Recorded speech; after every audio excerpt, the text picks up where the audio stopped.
Igsoon. Amen. Living of God sa kapatagan.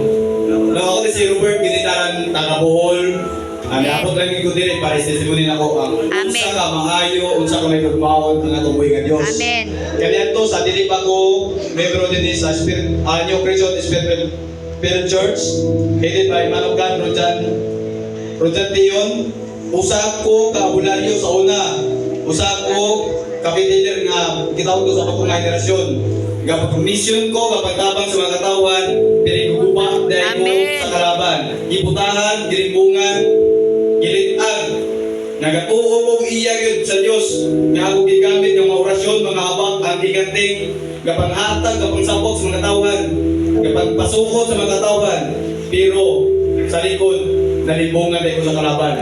No, grabe paguba sa akong kinabuhi, sa mga dautan, nga espiritu nga mga kapalikod, aning orasyon, mga habang, anting-anting, or unsa pa diya, nga gigamit nato, nga dili iya sa Dios. Igsoon, bisan unsa day kaguba o kangilad o ka ngit-ngit ang inyong kabuhat atubangan sa Dios. Kung kamao lang ka magpaubos, balik niya, surrender niya, andam siya mudawat ni. Amen. Thank you, Lord. Isuon kung doon na may habang orasyon or anting-anting diya nga gisuot, ayaw kaulaw, ayaw kahadlok. Kaya ako, di ka magkusbuon, wagi ko maulaw, ako kahadlok. Ako ganang istorya, kay kani, suko man sa Diyos, di man ni ako ang pagbuon. Niabot ko din nga dili ang pagbuon, wala ko kay balong, atong niabot ko din kay iya man ni suko, dili na ko kapungan ang iyang suko. Amen. Kaya akong pulong, kundi iya ning pulong. No? Magpagamit ta sa Dios, igsoon di paway tanan. Isurrender yung habang orasyon, anting-anting o unsa pa diya kay dili iya sa Dios nga abit ang iya sa Dios. Ako na mismo mingon ninyo kana dili iya sa Dios. Amen. Kay ako moingon ko tinuod tay kahuna, kay ako usapos maghimuhay na. Maghimo ko mga anting-anting habang kapangatag sa tao.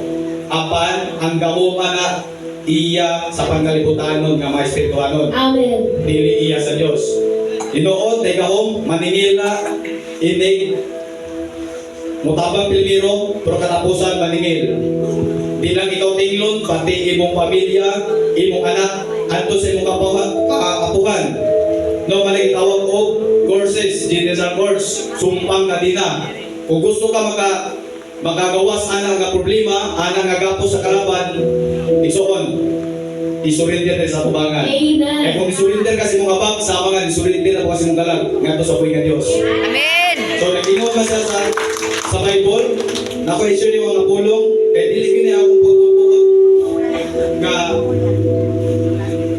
dili na akong pagbubuot nga, dili iya sa Diyos, kundi naagin na sa Bible. Ako issue na sa Ezekiel 13, verse 20, busa mingon ang Ginoong Diyos, supak ako sa inyong mga anting-anting nga inyong gigamit sa paglitag sa mga tao, laksikon ko kinigikan sa inyong mga bukton o buyan ko sama sa usa ka langgam ang mga tao nga inyong narakpan. So kinsa nagingon? Ang Ginoong Dios, di ba? Yung sa pusa mingon ang Ginoong Dios, supak ako sa inyong mga anting-anting. Kani nga verse pusa ni nakapamata. Naho sa ngit-ngit nga kinabuhi kanito paingon karon sa kahayag. Sa una, sa nalitag ko sa demonyo, amigo kay me. Kaya naman, iya man kong nalimbungan, wa man ko namatas sa matuuran. Pero karon namatas sa matuuran, balik sa Ginoo, gigamit si Ginoo, walang kay ginawat, gigamit pa ko sa Ginoo. Amen. Karon, grabe na ka kontra kayo sa demonyo. Sa una, kapag hatag ko gabak, kapag sapo ko gabak sa mga katawan, karon pulong na sa Dios ako niya. So, ikawain ka lang. Kung kinsa may naan nila nakadungog ay kaulaw, ay tago-tago para sa imong kaluwasan. Dili sa akong kaluwasan, para sa imong kaluwasan. Amen. Isuon ay pag-ia iyong kasing-kasing.